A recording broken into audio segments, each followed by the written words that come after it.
দিবস উপলক্ষে আজকের এই মহতী সমাবেশের সাথী সভাপতি, মঞ্চে আসীন আছেন সিআইটিওর ত্রিপুরা রাজ্য কমিটির সাধারণ সম্পাদক কমরেড শঙ্কর প্রসাদ দত্ত, শ্রমজীবী নারী সমন্বয় কমিটির রাজ্য আহ্বায়িকা কমরেড পাঞ্চালী ভট্টাচার্য এবং ত্রিপুরা সরকারি কর্মচারী সমন্বয় কমিটির সাধারণ সম্পাদিকা কমরেড মহুয়া রায় এবং আপনারা যারা এখানে এসেছেন সংগ্রামী মায়েরা, বোনেরা এবং বন্ধুগণ, আমি প্রথমেই আপনাদের সকলকে এবং আমাদের রাজ্যের সমস্ত শ্রমজীবী অংশের ভাই বোনেদের আমাদের রাজ্যের গণতান্ত্রিক আন্দোলনের তরফ থেকে এবং আমার ব্যক্তিগত তরফ থেকে শুভেচ্ছা অভিনন্দন জানাচ্ছি। তার সাথে আমাদের রাজ্যের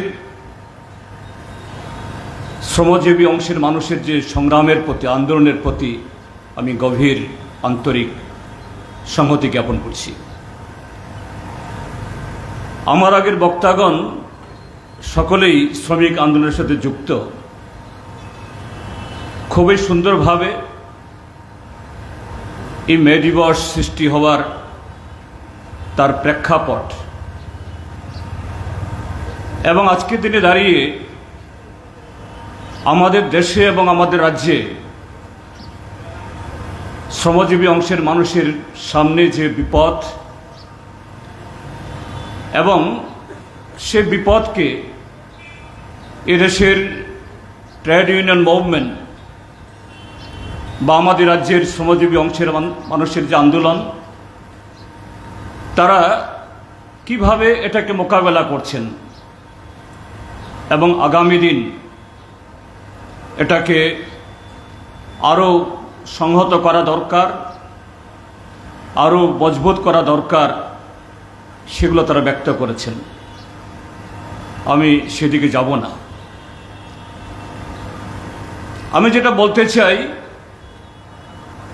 যে এবছর 2024 সাল যে আমরা এই আন্তর্জাতিক শ্রমিক সংহতি দিবস আমরা উদযাপন করছি, এটা সেই 1886 ইংরাজির হে মার্কেটের অর্থাৎ শিকাগোর সে ঘটনার 138 বছর বাদে।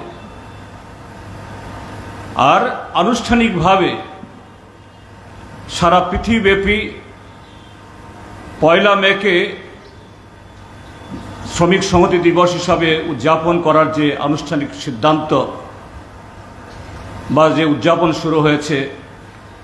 তার এবছর 135তম বছর। তা আমাদের দেশের অভিজ্ঞতায়, জাতীয় জীবনের অভিজ্ঞতায় এই বিগত প্রায় 140 বছরে আমাদের এই যে আন্দোলন শ্রমজীবী মানুষের অধিকার রক্ষার, এটাকে আরো মজবুত করার, তার চেহারা, তার স্থিতি আজকে আমাদের জাতীয় জীবনে কোন পর্যায়ে? সেই 1890 খ্রিস্টাব্দে মে দিবস, শ্রমিক সংহতি দিবস উদযাপিত হওয়ার পর, তখন আমাদের দেশ পরাধীন ছিল। প্রায় সেই সময়েতে, সমকালীন সময়েতে আমাদের দেশেও একেবারে আসমুদ্র হিমাচল সেরকমভাবে না হলেও দেশের যে সমস্ত প্রান্তে শ্রমিক ঐক্য গড়ে উঠেছিল, একদিক থেকে সাম্রাজ্যবাদের বিরুদ্ধে সংগ্রাম, আরেক দিক থেকে শ্রমিকদের অধিকার আদায়ের সংগ্রাম, সেই সংগ্রামে আমাদের দেশের বিভিন্ন প্রান্তেও লাল পতাকা উদ্দিন হয়েছিল। এবং আমরা জানি এই যে আজকে আমাদের দেশের শ্রম আইন যে মোদী সরকার ভেঙে দিয়েছে, 4টা শ্রম কোড তারা তৈরি করেছেন, যদিও যেটা পাঞ্চালিদি বলেছেন এখনও সেরকমভাবেও এটাকে তারা প্রয়োগ করতে পারেননি। হয়তোবা এইভাবে বললে ঠিক হবে না, নানাভাবে হুবহু তার বিধি রচনা করে ঠিক সেরকমভাবে আমাদের দেশের কল কারখানায় বা শ্রমজীবী মানুষের উপরে তার প্রয়োগ না করতে পারলেও তার নানা ধরনের অপব্যবহার ইতিমধ্যে শুরু হয়ে গেছে।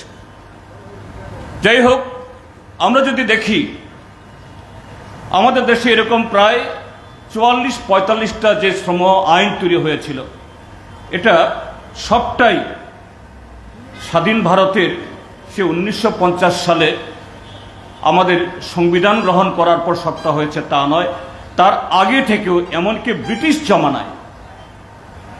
ঔপনিবেশিক সে শাসন ব্যবস্থার সময়তেও ব্রিটিশদের কাছ থেকেও এদেশের শ্রমজীবীরা কিছু কিছু আইন তৈরি করেছিল। পরবর্তী সময়েতে এগুলো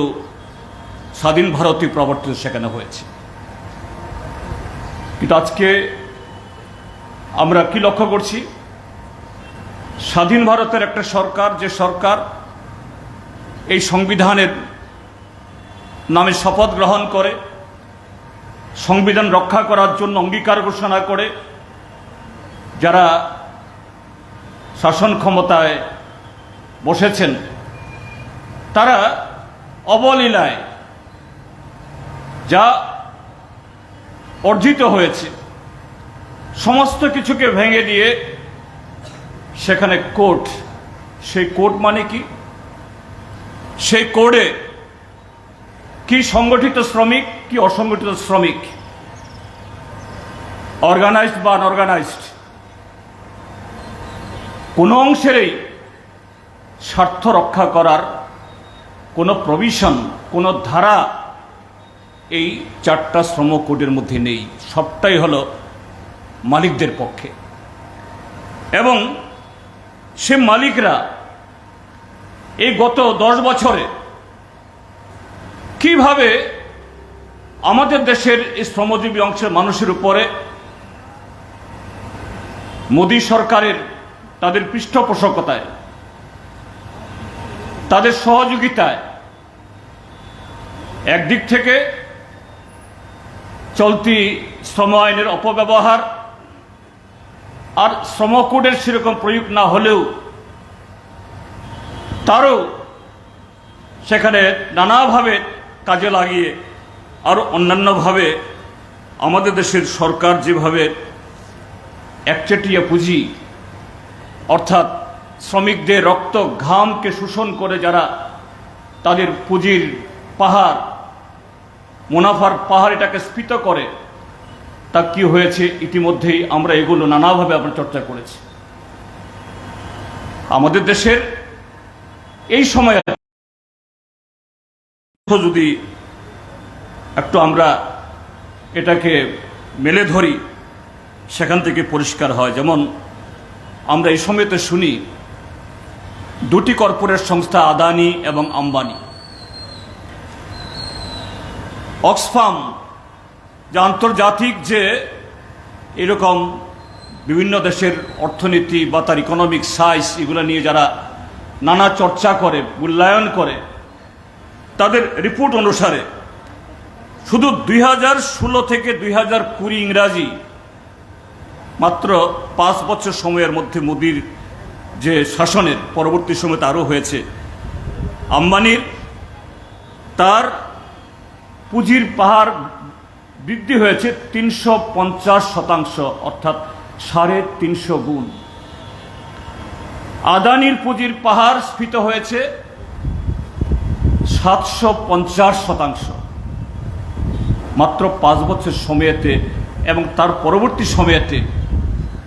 এই যে ডিমনিটাইজেশন, কোভিডের সময়েতে এই লকডাউন ইত্যাদির মধ্য দিয়ে আরও নানাভাবে কোম্পানি আইন শিথিল করে এবং তাদের যে ব্যাংক থেকে নেওয়া ঋণ এগুলাকে মকুব করে বা তথাকথিত স্টিমুলেশন ইত্যাদির নামে যে তথ্যটা অক্সফাম প্রকাশ করেছে 2020 সাল অবধি, এটা 2024 সালে এসে আরো বহুগুণ সেখানে বেড়েছে। তো তার মানে হলো তাহলে যে এই 10টা বছরে যে এই দেশের শ্রমজীবী মানুষের উপরে প্রত্যক্ষ এবং পরোক্ষ তার শোষণ, তার আক্রমণ, তার পেনিট্রেশন কতটুকু সেখানে পৌঁছে গেছে বা কিভাবে, এবং এটাকে আগামী দিন আরো কিভাবে স্থায়ী করার জন্য এই সরকার লালায়িত। আজকে এই অষ্টাদশ লোকসভা নির্বাচনে শাসক দলের যে সমস্ত বক্তব্য, যেভাবে তারা দেশের অর্থনীতিকে ফুলিয়ে ফাঁপিয়ে যা বাস্তবের সাথে মিল নেই সেইভাবে উপস্থিত করার চেষ্টা করছে, আমরা তার মধ্যে দিয়ে সেখানে দেখি। যদিও এই জায়গায় আমি কথা বলবো না যে আমাদের দেশের শ্রমজীবী আন্দোলন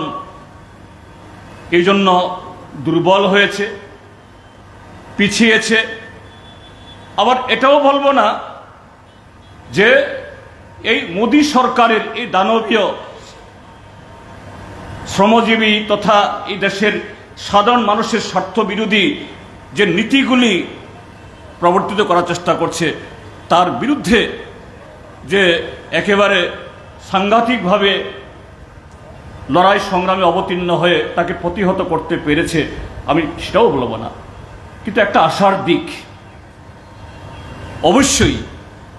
একটা আশার দিক সঞ্চারিত হয়েছে। আমরা এই চলতি যে লোকসভা নির্বাচনের প্রক্রিয়ার মধ্য দিয়েই আমরা কিছুটা হলেও এই দেশের মানুষ আমরা লক্ষ্য করছি এবং গভীর আশা বুকে বেঁধে আমরা তাকিয়ে আছি সামনের দিকে। যেমন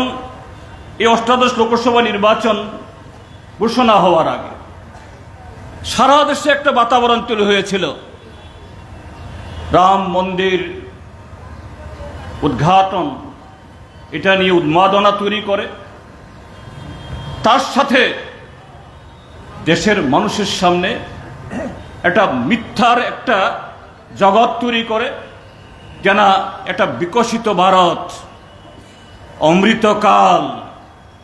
মোদি গ্যারান্টি, মোদি হ্যাঁ তো মুমকিন হ্যাঁ, এইভাবে একটা প্রচার শুরু করেছিল। তার বিরুদ্ধে শ্রমজীবী মানুষের অধিকার যেভাবে বুলুণ্ঠিত হচ্ছে, সবটাই সেই স্লোগানে না হোক, আমাদের দেশের ধর্মনিরপেক্ষ এবং গণতান্ত্রিক শক্তি অবশ্যই তার সাথে শ্রমজীবী মানুষের অধিকার রক্ষার যে অঙ্গীকার, তার মধ্যে সেটাও অন্তর্নিহিত রয়েছে। যে আওয়াজ তুলেছে, আমার মনে হয় প্রথম এবং দ্বিতীয় পর্বের লোকসভা নির্বাচনের দুটা ফেসে নির্বাচনের পরে তা এই দেশের জনগণের কাছে আরো বেশি বেশি করে সেই স্লোগান, সে আওয়াজ, সে আবেদন জনগণের কাছে পৌঁছে, এবং তা শাসক দলের বক্তব্যের মধ্যেও ক্রমশ তার যে অসংলগ্নতা,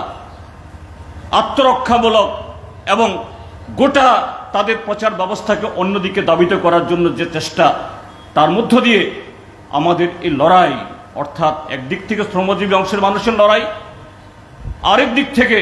ধর্মনিরপেক্ষ এবং গণতান্ত্রিক শক্তির যে লড়াই, তা জনগণের হৃদয়কে, মনকে ছুঁইছে এবং ঐক্যবদ্ধ হতে সাহায্য করছে। এটা ক্রমশ লক্ষ্য করছি এই গত কটা দিনে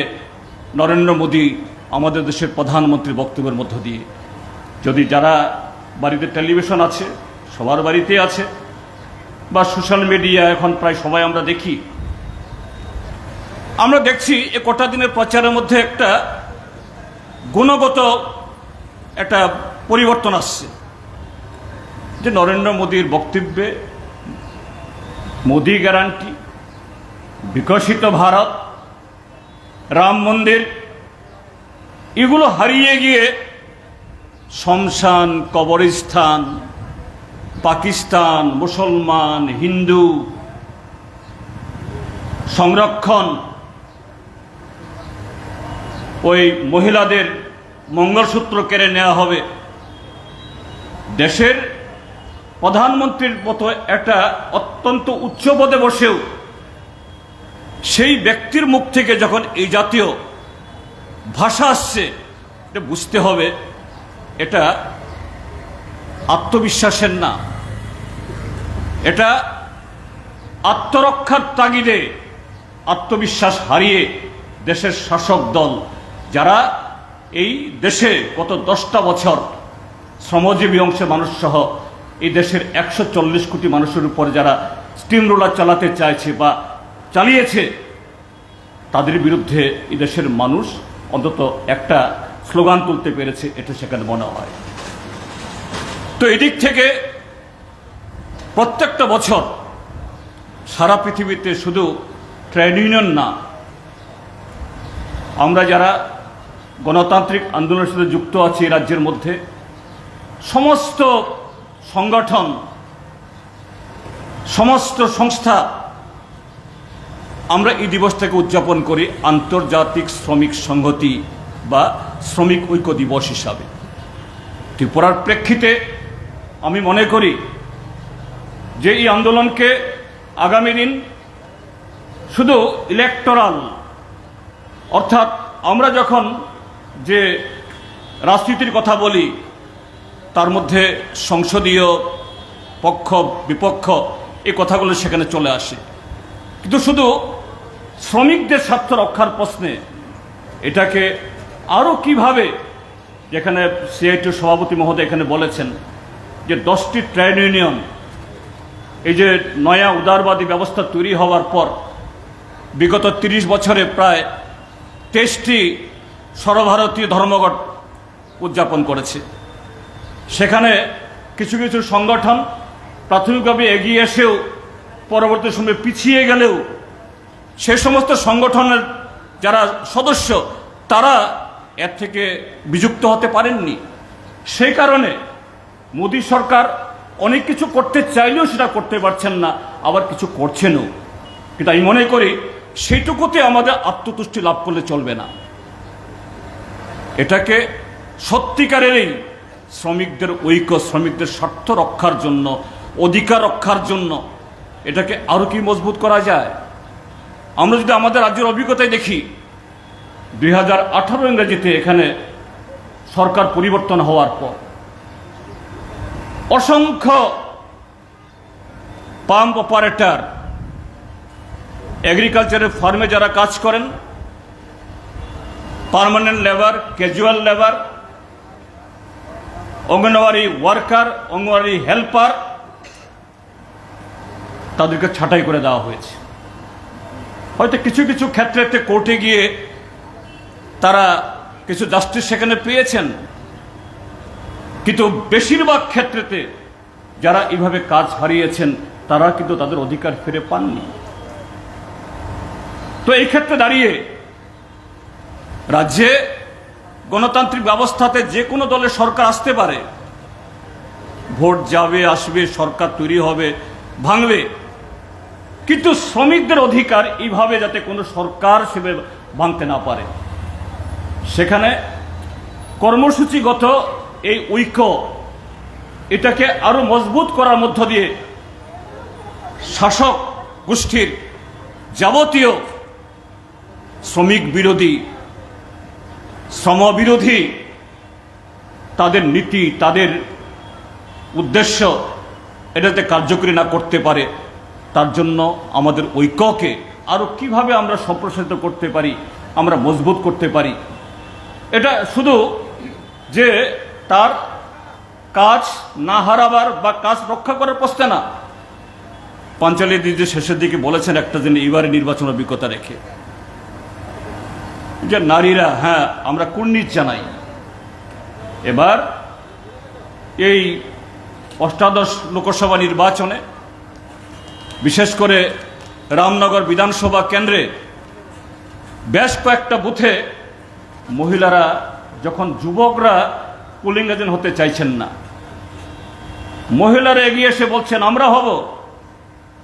এবং আমাদের কাছে খবর তারা থেকেছেন। সংখ্যা খুব বেশি না হলেও, বেশি সংখ্যা বললে পরে আবার বেশি সার্টিফিকেট দেওয়া হবে, কিন্তু যাই হোক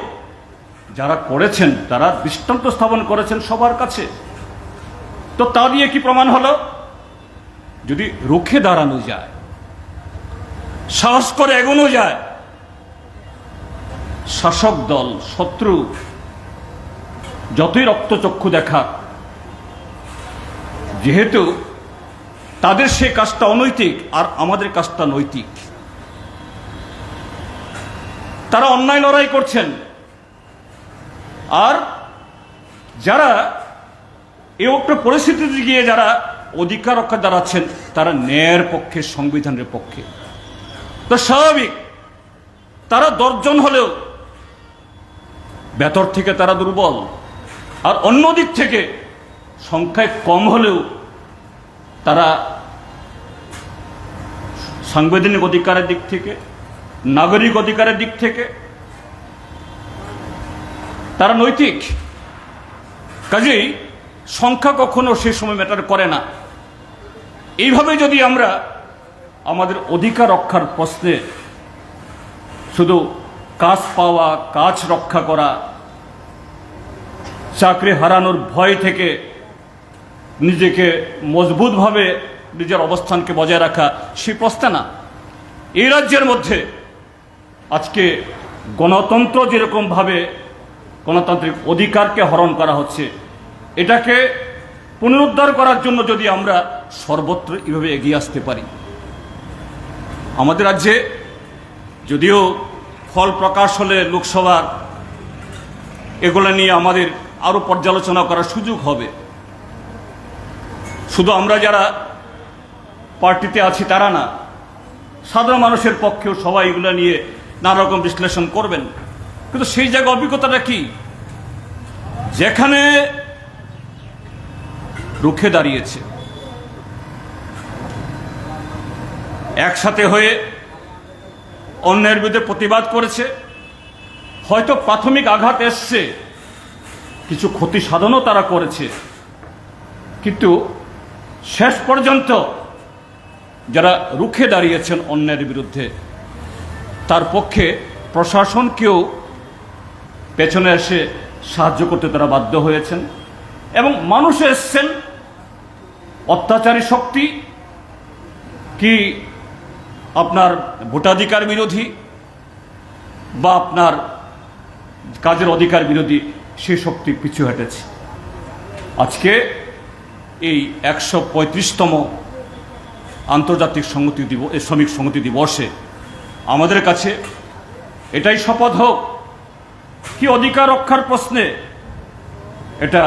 কাজের অধিকার হোক বা মজুরির অধিকার, তার সাথে নাগরিক অধিকার। কারণ আপনার নাগরিক অধিকার যদি না থাকে, সাংবিধানিক অধিকার যদি প্রতিষ্ঠিত না হয়, যে সংবিধান আপনার কাজের গ্যারান্টি দেবে, সেই সংবিধান না থাকলে পরে আপনার কাজও সেখানে থাকবে না। এই 135তম আমাদের এই সংহতি দিবস, এটা শপথের দিবস হোক, এই আশা ব্যক্ত করে আবারও আপনারা অনেক ধৈর্য ধরে এতজন বক্তার বক্তব্য শুনেছেন। অনেক দিন পরে খুব ভালো শ্রোতা অন্তত প্রত্যক্ষ করার সুযোগ হয়েছে, তার জন্য সকলকে ধন্যবাদ এবং কৃতজ্ঞতা জানিয়ে আমার বক্তব্য শেষ করছি। ইনকলাব জিন্দাবাদ।